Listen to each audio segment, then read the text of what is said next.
More dramatic video today at the Laken Riley murder trial. Prosecutors say that's the suspect, an undocumented migrant hunting for women before he found and attacked nursing student Laken, who was out on her morning jog. Even in today's world, the reality of predatory violence remains a chilling truth. There are still people who deliberately hunt others, targeting those they perceive as vulnerable or unable to fight back. Laken Riley's story brings this dark truth home. She was simply going for her morning run, doing what millions of students do every day, when she became the victim of someone who went out with the plan to take a life that day. Laken's tragic case reminds us all that sometimes no one is safe.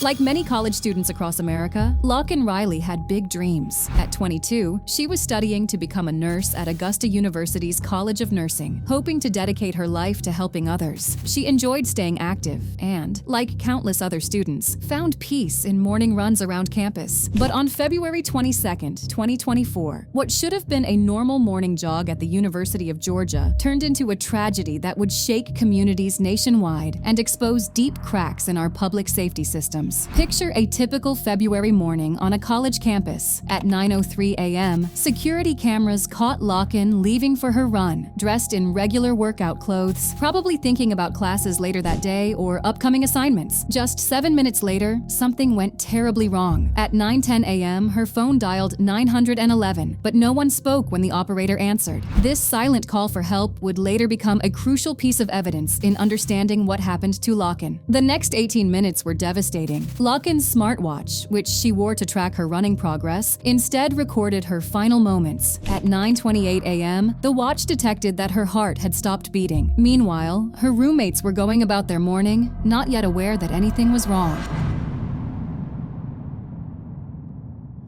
As morning turned to afternoon, Laken's roommates grew worried. She wasn't answering texts, hadn't returned home, and had missed her nursing classes, something completely out of character for her. They did what many of us would do. They used the Find My iPhone feature to track her location. What they found was deeply concerning, just an abandoned AirPod along the running trail. By 12:05 p.m., they had reported her missing to the police. Within half an hour, Sergeant Kenneth Maxwell made the devastating discovery. Laken's body lay in a wooded area near the campus intramural fields, just 64 feet from the trail where she had been running. The peaceful morning had become a crime scene, and a promising young life had been cut tragically short. I suspected that this wasn't an accident based on the circumstances in which she had been found. So I started communicating with Sergeant Epps that we need to begin setting up a perimeter to preserve any evidence. Police work isn't like what we see on TV shows, where cases are solved in an hour. But in this case, the evidence quickly pointed to one person, Jose Antonio Ibarra, a 26-year-old man who had entered the United States illegally from Venezuela. The investigation revealed something chilling. Before encountering Laken, Ibarra had spent the morning stalking other potential victims, repeatedly approaching an apartment where a female graduate student lived. The evidence against Ibarra was overwhelming. Scientists found Laken's DNA on a jacket he had thrown away. His thumbprint was on her phone, likely from when he stopped her from calling for help. Under Laken's fingernails, they found Ibarra's DNA, showing how fiercely she had fought to survive. Noticed on his right bicep there was a scratch. On his left arm he had a forearm scratch which looked like fingernail scratches to me. The medical examiner's report painted a heartbreaking picture of her final moments, revealing multiple head injuries and signs that she had been strangled.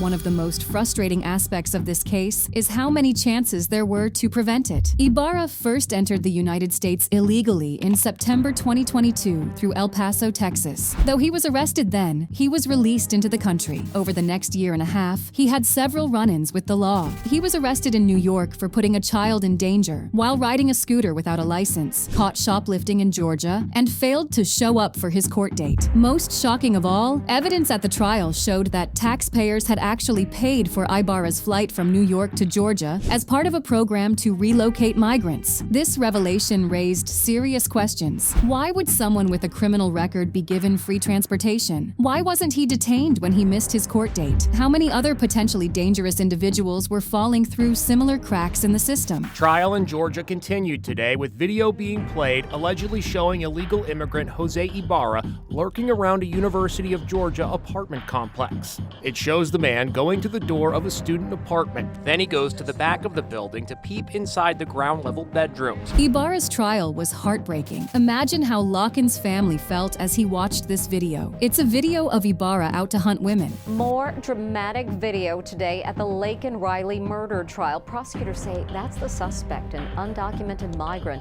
hunting for women before he found and attacked nursing student Laken, who was out on her morning jog. There's Laken Riley running by the same location. It's the last known video of her alive. In November 2024, Ibarra chose to have a judge decide his case instead of a jury. Over 5 days, prosecutors laid out their evidence, showing how he had planned the attack, wearing disposable gloves and trying to hide evidence afterward. The judge found him guilty of all 10 charges, including murder and kidnapping, sentencing him to 2 life terms in prison without any chance of getting out, plus 27 more years.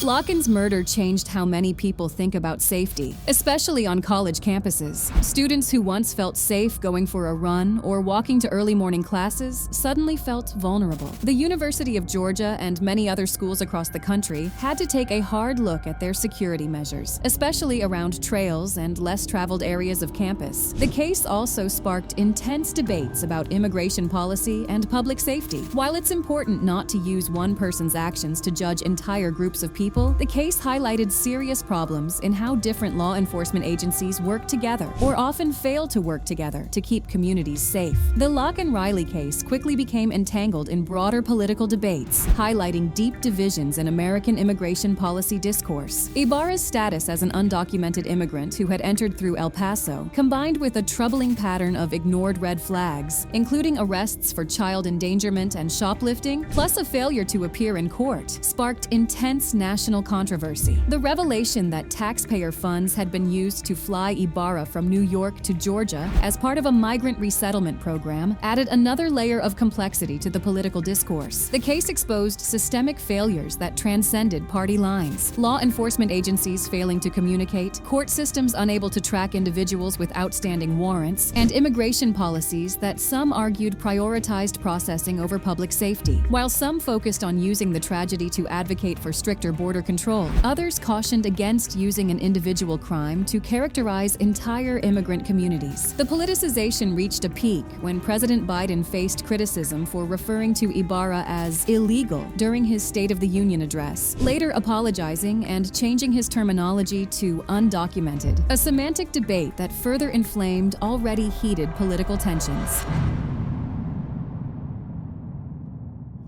While nothing can bring Laken back or fully heal her family's pain, her story has already led to some positive changes. Many colleges have improved their security systems, added more emergency phones, and created better safety apps for students. Some schools now offer free self-defense classes and have expanded their safe ride programs for students studying late or exercising early. But perhaps the most important change is in awareness. Students today know more about staying safe, and universities are taking security more seriously. Police departments are working harder to share information and track potentially dangerous individuals. While these changes came at a terrible cost, they may help prevent similar tragedies in the future. The murder of Laken Riley represents more than just one tragic crime. It shows what can happen when various systems designed to protect us don't work together properly. From immigration enforcement to local police, from campus security to the courts, each part of the system that failed contributed to creating an environment where this tragedy became possible. As we remember Laken, we must focus on making real changes that can prevent future tragedies. This means not just improving campus security or changing immigration policies, but creating better ways for different agencies to work together to protect everyone in our communities. Behind every news headline and policy debate is a human story. Laken was a young woman with dreams and plans for the future. She wanted to be a nurse, to help others, to make a difference in the world. While her life was cut tragically short, her story has already led to changes that may save others. In remembering Laken Riley, we must commit to making the changes necessary to prevent similar tragedies and ensure that no other family has to endure such a devastating loss. The best way to honor Laken's memory is to learn from this tragedy and work together to create safer communities for everyone. This means staying informed, speaking up when we see problems, and supporting efforts to improve safety systems at every level. Only by working together can we hope to prevent similar tragedies in the future. Hey, thanks for watching. Leave a comment down below and let me know how you keep safe in this strange world. Also,